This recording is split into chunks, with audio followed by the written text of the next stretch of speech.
Hi everyone, my name is Winnie and this is the Heart Property Managers YouTube channel.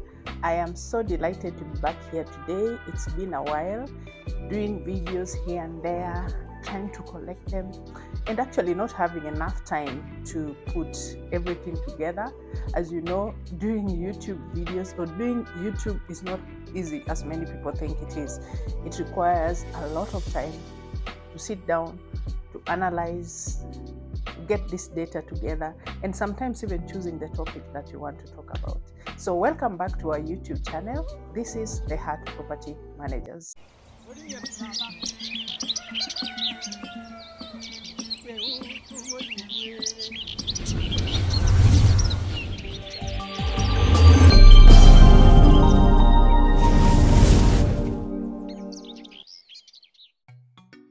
Yes, so today I felt like I've been planning to do this for a while. I've been planning to do this video for a long while. But first, before I go into the video, I just want to inform you that we have been nominated for the People's Choice Award 2023, the Real Estate Company of the Year. Yay! And you're winning this together. You can go to the link down below and vote for the Heart Property Managers. The awards are being given on the 14th of October. So we are surely going for it. So thank you very much for supporting us and thank you very much for voting also. Thank you very much for sharing our videos. So today I want us to talk about Airbnb Business in Nairobi, Kenya. As you know, Nairobi is one of the top cities in Africa. Actually, apart from the cities in South Africa, Nairobi comes next. We are right now in number 2 or number 3 in Africa. Other than that, in East Africa, Nairobi is at the top.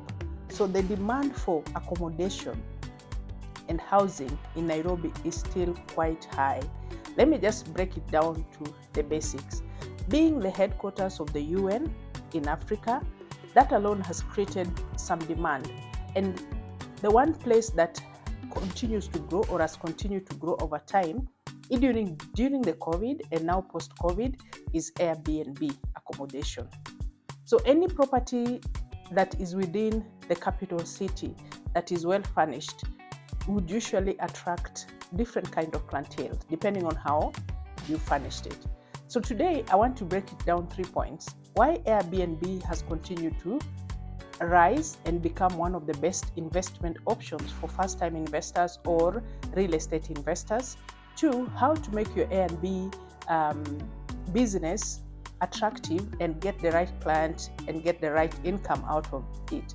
And 3, the challenges that Airbnb business come with that you should be aware about before you start your own business. So let us get into the video. For example, this is a property with a view, a penthouse at the top of a house, the lovely view of Muthaiga Estate in Nairobi. Anyone would want to live here. It has the amenities. It's an empty 2-bedroom house, and it gives you all the room to furnish it however you want. Comes in with a gas cooker. It already has a fridge. So when you begin to furnish this house, already it has something about it. The ambience, the views, because it's the topmost floor, which many people don't realize that when you're coming to furnish, people prefer such kind of houses because it's quiet, you get less noise, you have beautiful views, and less people go up. Apart from the people using the top floors for airing, the top floor houses are usually very, very quiet. So thinking about furnishing a house like this, you'll collect up to 150,000 or 180,000 depending on how you do your furniture. Take a look at it and just figure out it's quite easy to furnish because the open plan kitchen serves you very well to lay your furniture nicely. You have a small space where you can put a dining area for 4 people. It doesn't look so big. Then the master bedroom business suite. There's a lot of development now going on in parkland areas of Nairobi, but this does not take away the fact that it's still one of the most sought out after areas in the capital city. So let's take a virtual view of this property and think about how much you can do to just do the interior. The trick is don't do too much.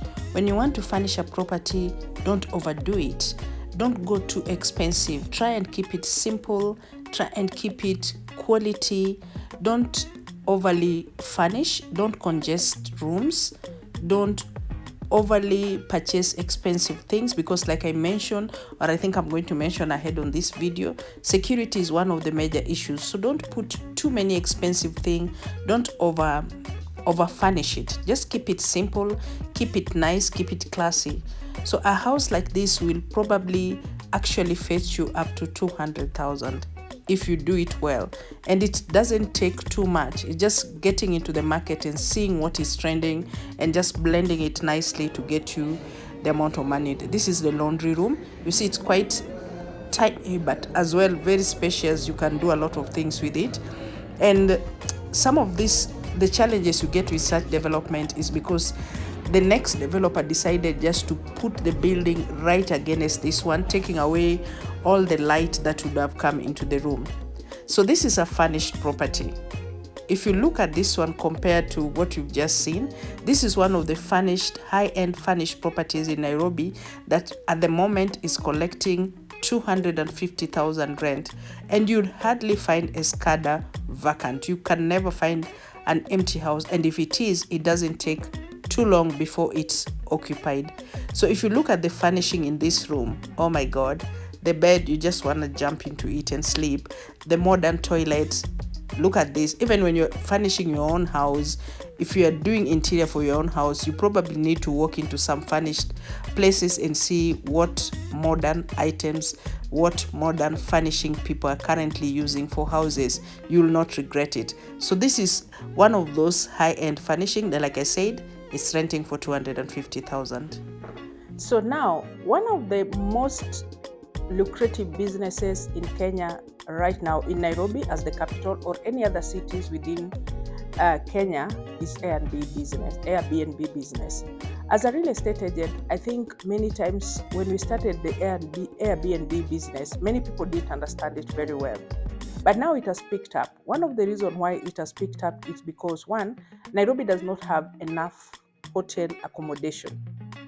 Whenever the conferences or the massive of visitors coming into the city, it forces many people to go for alternative accommodation, that is Airbnb. The other thing is we also have a lot of investors coming into the country for short-term periods. And these investors require places where they can stay and feel like they don't have to start from zero. They want to come in and start doing whatever they're doing so that in 2 or 3 years, when they're done doing their projects, they can leave without feeling having to look for a place to sell stuff that they bought that they didn't need. Within the country itself, the Airbnb business has also increased and become the alternative for the lodges and all these other places. So anybody who wants to probably go out and have accommodation would rather choose to stay in an Airbnb. It has become the places where people host birthday parties. It's the places where people do wedding, baby showers, bachelor parties, bachelorette parties. Airbnb has become that place where people do that. Airbnb becomes the stopover for wedding couples. Like if you bring your family for a wedding, they're coming from up country, the place that will accommodate everyone at an affordable rate is probably an Airbnb place. So Airbnb is still on the rise for the one reason that we do not still have enough accommodation, hotel accommodation in Kenya. And the hotel accommodation, in terms of cost, the Airbnb comes like a little bit fairly priced, or can I say affordable, for most people who cannot afford staying in an hotel. And the reason I've given are those ones. Like anytime that people are coming in groups, many groups, people want to save money. So sometimes people would rather share. I remember the last time I traveled to Addis Ababa, I was thinking of staying in a hotel, but when I arrived there, I looked at the Airbnb accommodation that was being given compared to the prices of the hotels that was shared with us as we traveled for that conference. I opted for an Airbnb. And the reason why I opted for Airbnb is just because of the personal touch. The host gets to give you a very, if you have a home feeling, you feel like you're just at home, because the host will take care of you, give you alternatives. Like my host was able to has helped me with transportation. There was an issue of language barrier because, as you know, Ethiopians, the national language is Amharic. So in terms of communication, I managed to stay in this place where the host was able to communicate to me, was able to talk to me. So before we go to the second point, just let me give you an overview of how Nairobi is like and why it's such a big attraction to most people. If you're in Nairobi or if you've ever been to Nairobi at the moment, there is a shopping mall at least every 1 kilometer. Actually, some of them are just 500 meters apart. And they're not small. They're big shopping malls and they're full, always busy. It shows you how economically it's a country where you can't even tell when things get rough or things are hard. Our shopping malls are very busy. One of the biggest shopping malls, I think is the second in Africa, the Two Rivers Shopping Mall, has Airbnb accommodation. If you go to the village market, which is next to the UN headquarters in Gigiri, you'll still find Airbnb accommodation, there's Trademark Hotel, there's Tribe Hotel. So accommodation is a big deal. So anyone interested in investing in real estate to do business, maybe buy an apartment, if you're not in the country or if you're in the country, Airbnb could be your best bet to start and make money. The second point. So my second point is Airbnb investment has very good advantages for a first time buyer. If you want to buy, especially now, if you go places like Kilimani, Kileleshwa, Westlands, you will find that people are investing in small units. Why are people investing in studios, 1 bedroom and 2 bedroom units? Then they change them to Airbnb. The return of investment is good. The return on investment is lucrative. For example, somebody who has bought a studio in Kilimani at 4.5 million. There are studios that are selling for 4 million. And if you don't know what a studio is, a studio is a room that you can use as your living, your bedroom, and the kitchenette is there. It has 1 bathroom.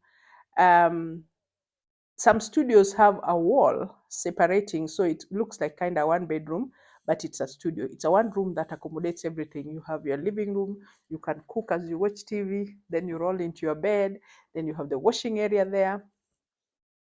So in my own research, the studios are very attractive. And the reason why they are so attractive is because when you furnish a studio, the rental income for a studio that is well furnished is almost equal to furnishing a 1 bedroom.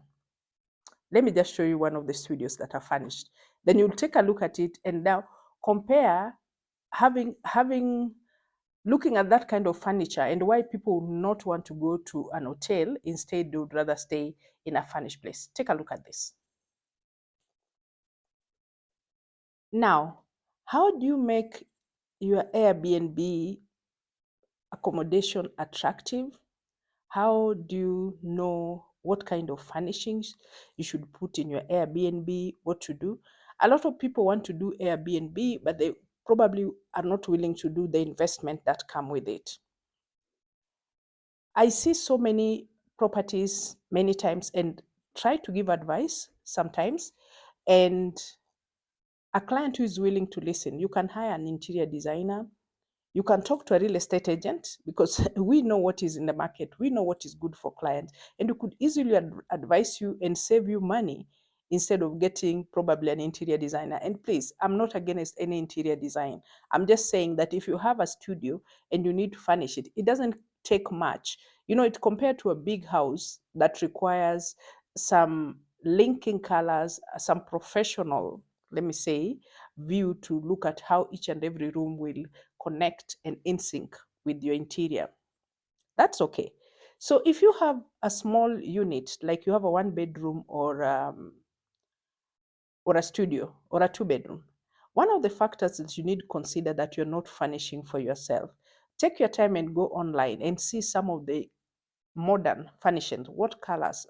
You can see the colors that are trending. You can see the kind of furnishing that are trending, the kind of bed that are trending, and then you can pick from there. Imagine it's just as easy as that. You can go online and find what is trending online and use that.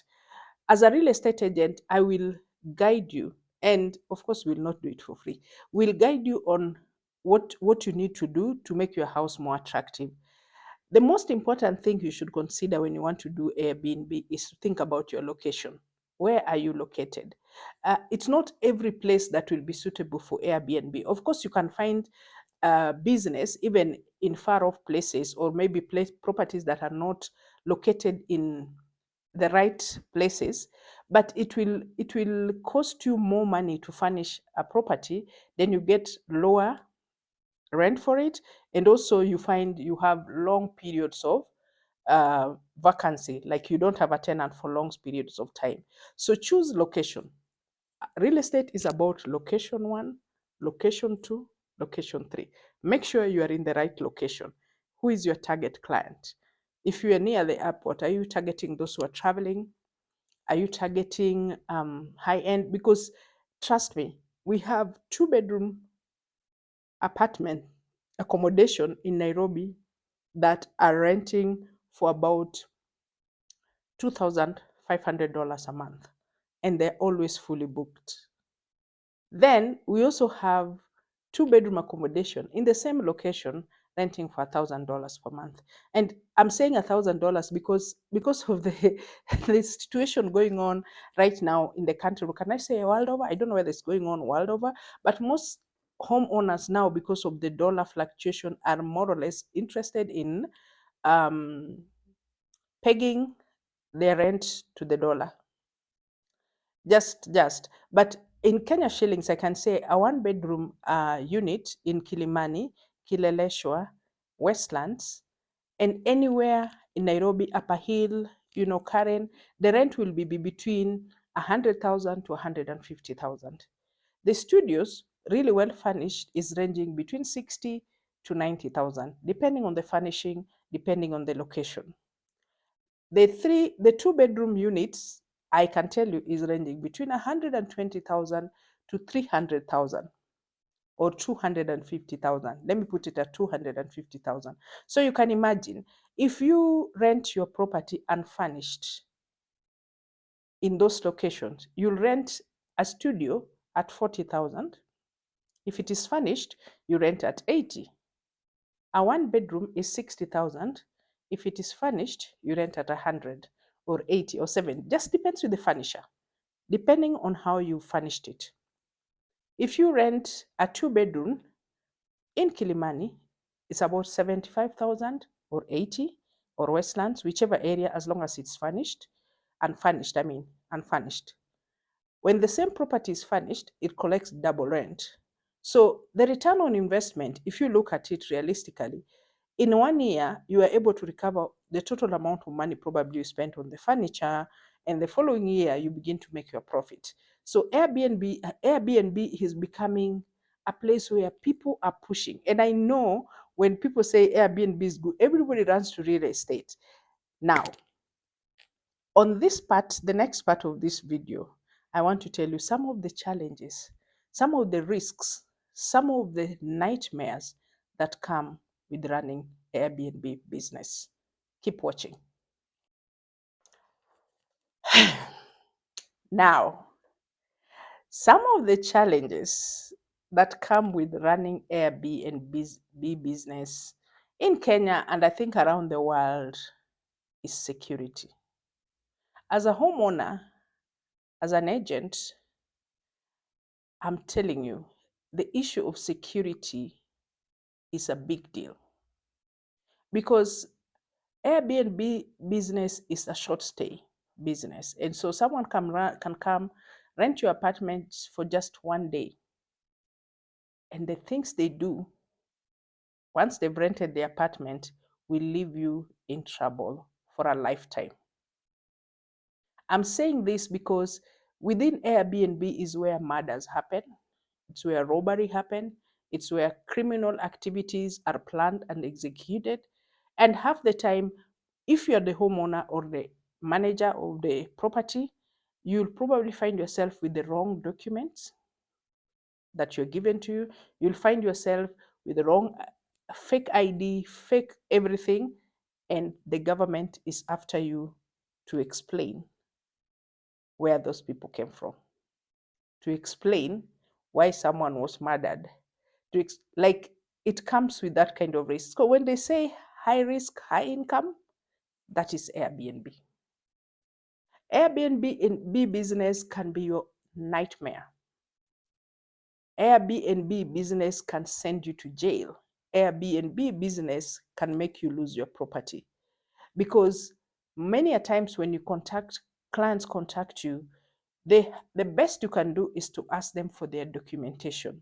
The best you can do is to accept, because there's nowhere you can verify that the documents that have been given to you are authentic, are legitimate.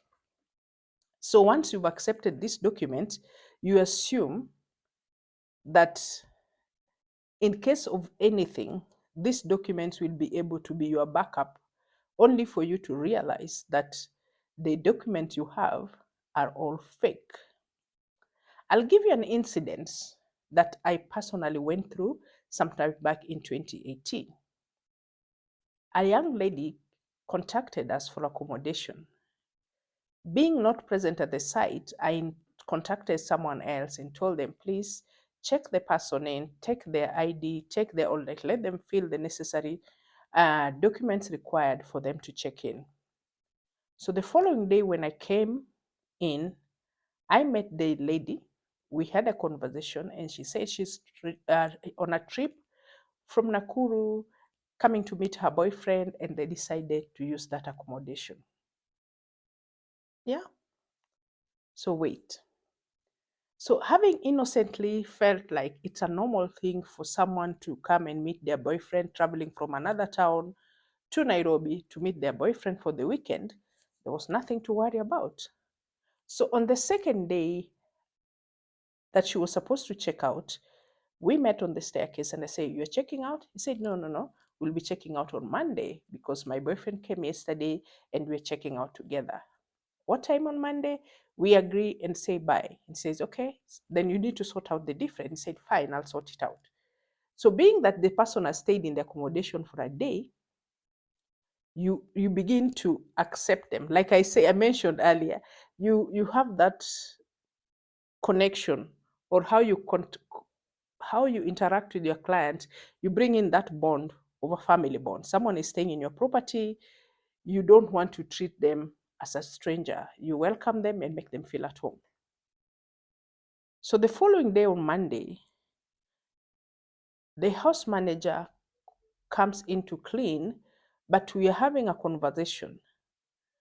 And a car comes in, and that's the first time I realized that Kenyan number plates, the back is yellow, the front is white. This particular one had the front plate yellow and the back yellow. I don't know. I looked at it, but it didn't click. I didn't see anything wrong with it. And that person had a cape. And because the security to enter the residential estate is quite tight, my assumption is no one can come through the gate without their records taken, their ID taken, their CCTV cameras that will be able to pick. Trust me, in 1 hour, these people had robbed 6 apartments, breaking the doors during the day at 10 a.m. in the morning. Within 1 hour, it's only my apartment, because I was inside, that was not robbed. And then the nightmare begin of dealing with diplomatic police, because some of the apartments that were robbed belong to the UN staff.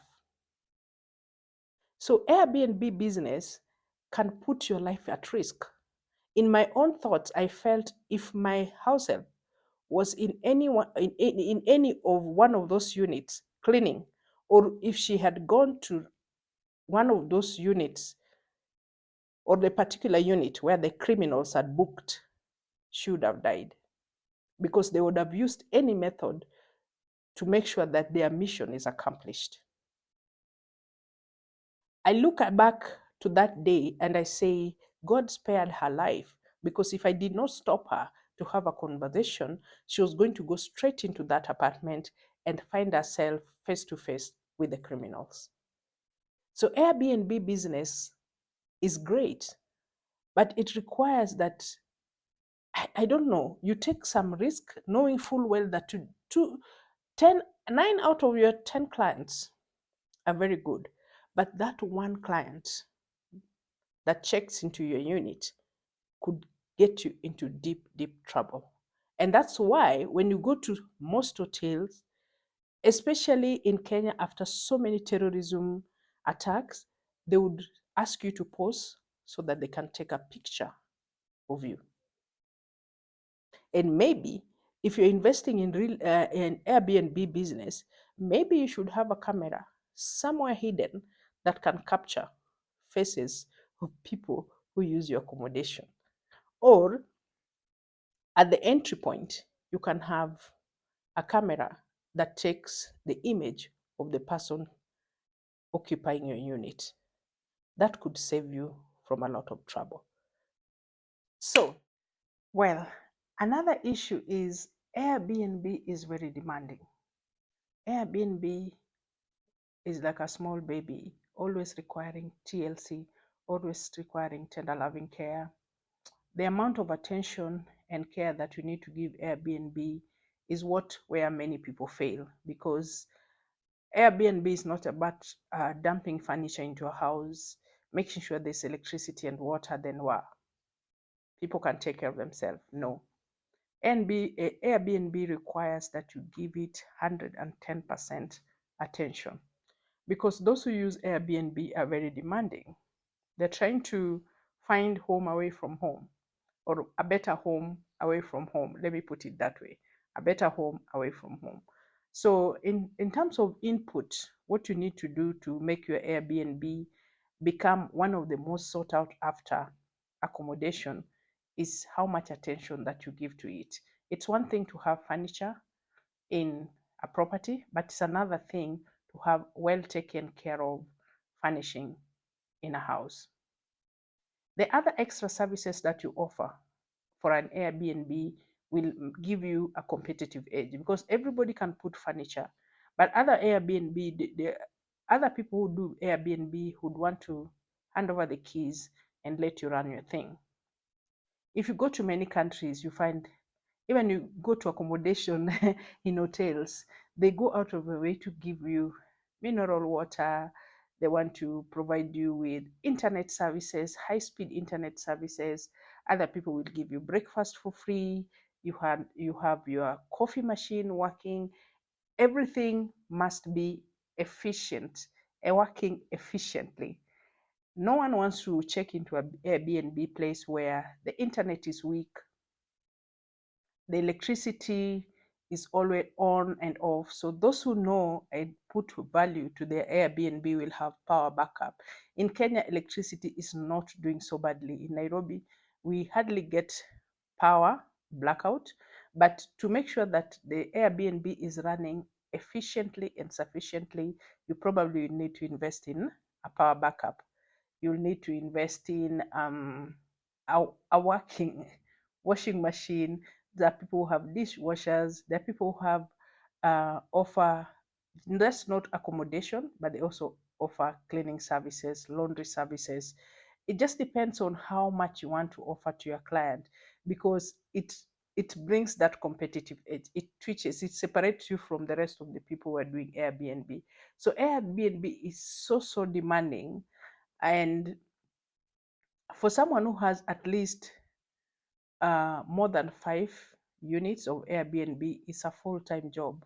There's always something going on. There's always some plumbing work being fixed, someone checking out, cleaning. So when it comes to cleanliness, oh my God, that is where the biggest challenge is. When it comes to cleanliness, the quality bed sheet, quality mattresses, pillowcases, like people would not notice so many things going wrong in their own houses or their own accommodation, but when they check into an Airbnb, trust me, they'll check the kind of pillows you are giving them, the kind of towels that you give them, where they're going to sleep, whether the mattress is good enough, whether the bed is comfortable enough. All those factors will influence their decision whether to continue staying with you, whether they can recommend someone to come and stay in your place, all that. The other issue is Airbnb teaches you that hospitality is not an easy business, honestly.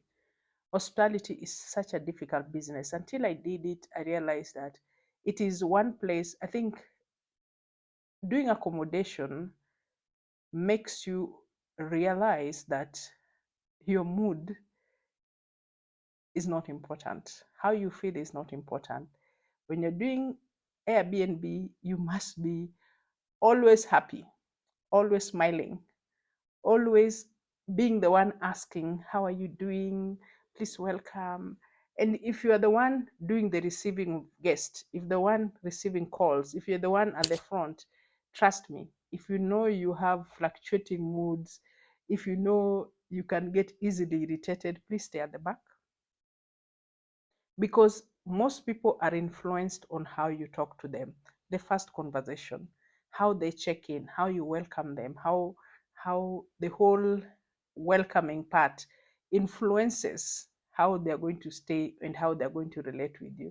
And so if you're like me, who doesn't like waking up to talk, who doesn't like conversations, uh, like some of us are not born to wake up early to talk.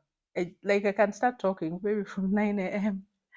But early morning conversation, late night calls, receiving guests very late in the night is some of the key issues that make the business very complicated and quite hard.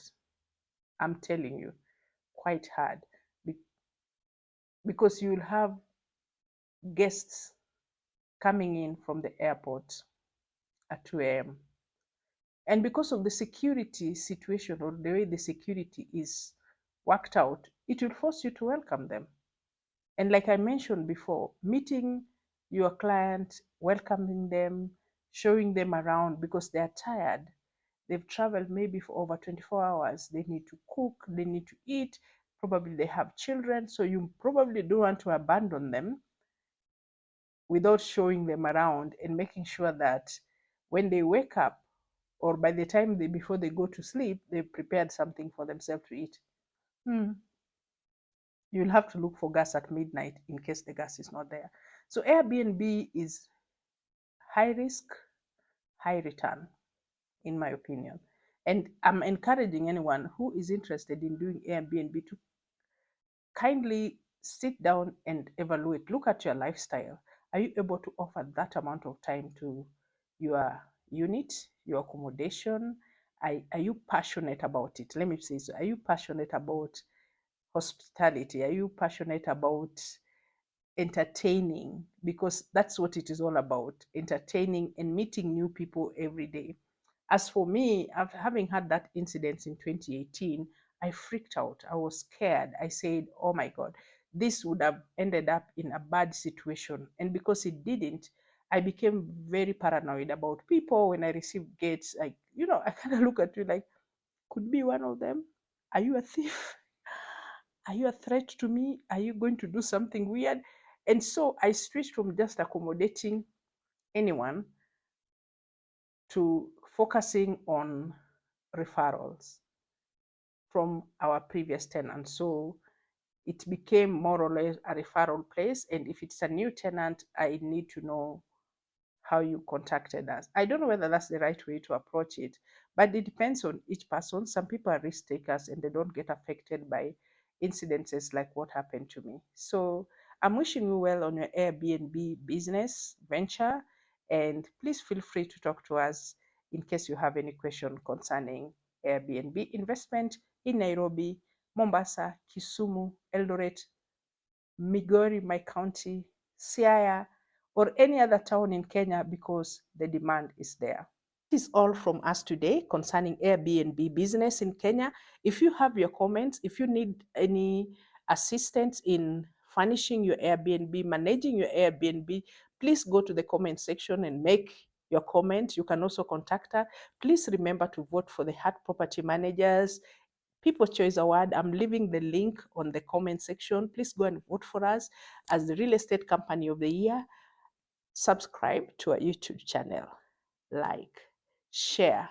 We appreciate you being here and we enjoy sharing with you information concerning real estate. That is all from us today. I really appreciate your presence. I really appreciate your time listening to this video. May you be blessed. May you meet meet everything that you've been looking for, that your heart desires, especially within the next 3 months before the end of the year. Thank you.